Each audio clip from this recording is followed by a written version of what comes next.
welcome viewers. Presenting the news prepared for this session is me, Hermel Lagramai, inviting you to join us on our tonight's news broadcast. Let's start with the major headlines.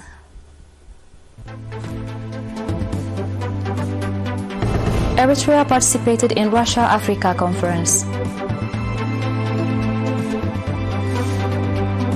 Meetings to strengthen national organizations.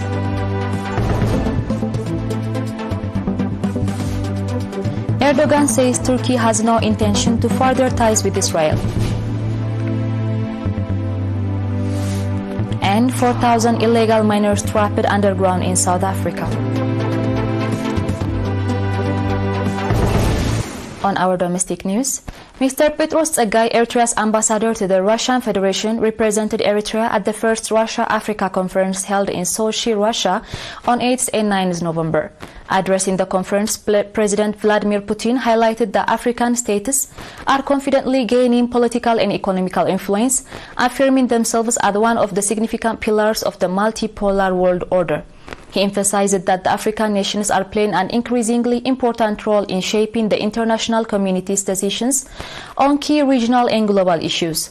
Mr. Sergei Lavrov, Foreign Minister of the Russian Federation, stated that the conference was convened following the decision made at last year's Russia-Africa summit in St. Petersburg.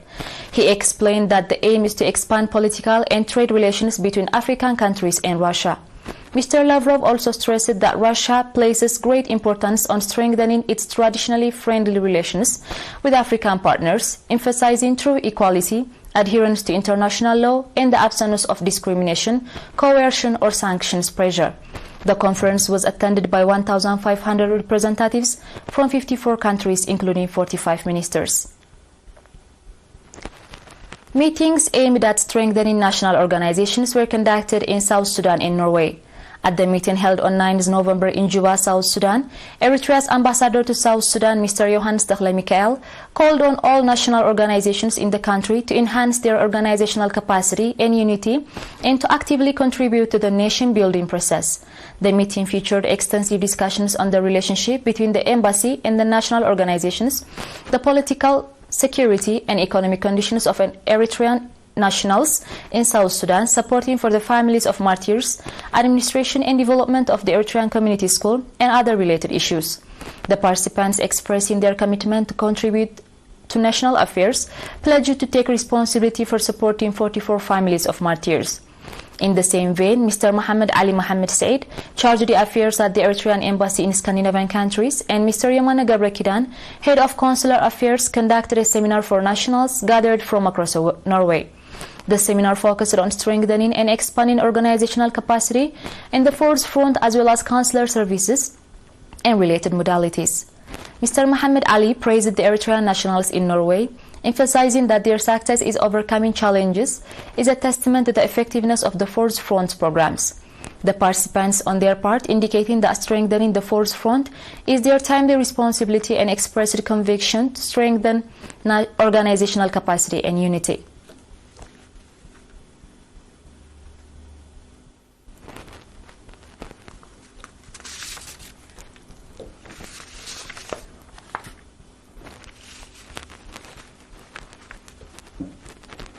Viewers, do stay tuned for our international news right after the short break.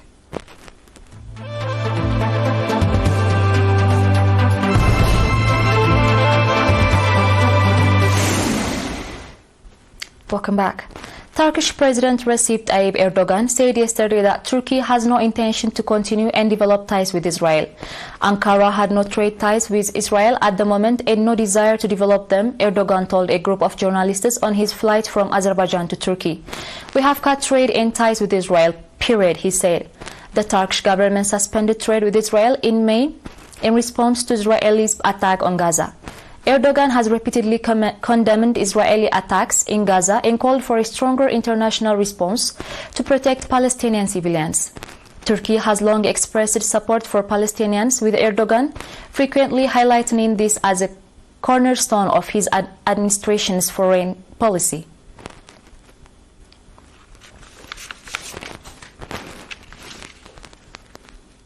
On our last international news, An estimated 4,000 illegal miners are still trapped underground at an unused mine in Stilfontein, northwest province of South Africa. With the rescue operations currently suspended due to the heavy rains, provincial police announced yesterday. Northwest Police spokesperson Sabata Mogwabone said that the community-led rescue efforts would resume once the weather clears. Mogwabone explained that the situation began on November 2nd, when over 50 illegal miners emerged from the relatively safe Margaret shaft, reporting that others were still underground. He noted that the trapped miners, currently estimated to be around 4,000, were in other unused and dangerous mine shafts far from the Margaret shaft. Police in provinces such as Northwest, Gauteng and the Free State have been clamping down on illegal miners who over the years have invaded disused and closed gold mines. These illegal miners, often from Lesotho and Zimbabwe, are in search of gold. Thousands have been arrested since the launch of an operation dubbed Vala Umgodi against illegal mining.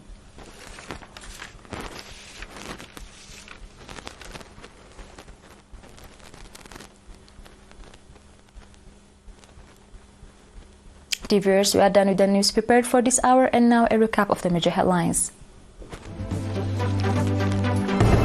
Eritrea participated in Russia-Africa conference. Meeting to strengthen national organizations.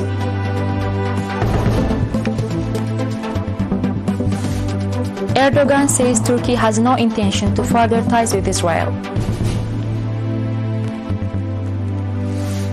And 4,000 illegal miners trapped underground in South Africa. Viewers, that was all for today. Thank you for joining us and have a blessed night.